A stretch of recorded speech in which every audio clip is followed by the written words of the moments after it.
Consumer durable loan के ग्राहकों के लिए है खुशखबरी। अब बजाज फाइनेंस फिर से अपने कंज्यूमर ड्यूरेबल लोन के सेगमेंट को शुरू कर सकता है। रिजर्व बैंक ऑफ इंडिया ने फिर से दी बजाज फाइनेंस को लोन करने की मंजूरी। तो विशेष जानकारी से पहले once again very good morning to you all. मैं विकास कुमार सिंह अपने channel bank and fin info के साथ आपके सामने फिर से हाजिर हूँ और आज के सेशन का डेट 6 मई 2024 है। अगर आपने चैनल को सब्सक्राइब नहीं किया तो तुरंत करें। भारतीय रिजर्व बैंक ने बजाज फाइनेंस को अपने लोन प्रोडक्ट ई कॉम और इंस्टा EMI कार्ड के तहत नए ऋण की मंजूरी और वितरण करने की फिर से शुरुआत करने की अनुमति दी है। वहीं कंपनी के द्वारा इसके अनुपालन का संकेत देने और औपचारिक रूप से RBI से समीक्षा की मंजूरी करने के कुछ ही दिनों बाद यह घटनाक्रम सामने आया है। बजाज फाइनेंस के सूचना के आधार पर रिजर्व बैंक ऑफ इंडिया ने अपने पत्र दिनांक 2 मई 2024 के माध्यम से कंपनी द्वारा की गई औपचारिक कार्रवाइयों के आधार पर तत्काल प्रभाव से ई कॉम और online digital Insta EMI card पर उक्त प्रतिबंध हटाने के अपने निर्णय से अवगत कराया है। वहीं कंपनी EMI कार्ड जारी करने सहित उपरोक्त 2 व्यावसायिक क्षेत्रों में ऋणों की मंजूरी और वितरण फिर से शुरू करेगी। वहीं कंपनी के इस सुविधा को रिजर्व बैंक ऑफ इंडिया के द्वारा रोक दिया गया था। केंद्रीय बैंक के डिजिटल लोन दिशा निर्देश का पालन करने के विपक्ष रहने के कारण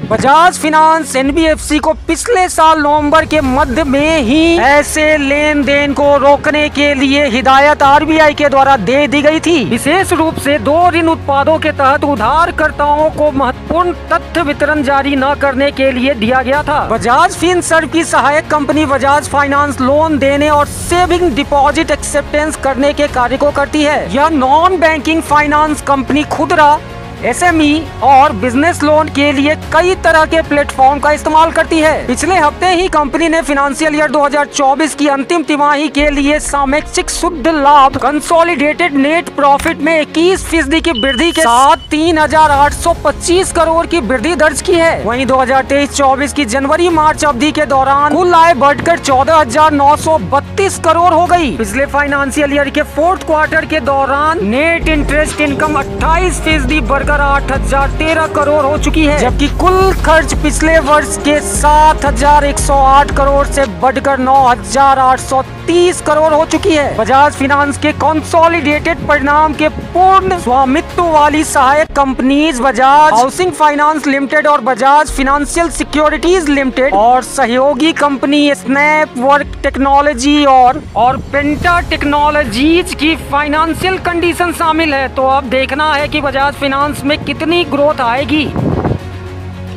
ending of the session, subscribe now. Thank you, thanks.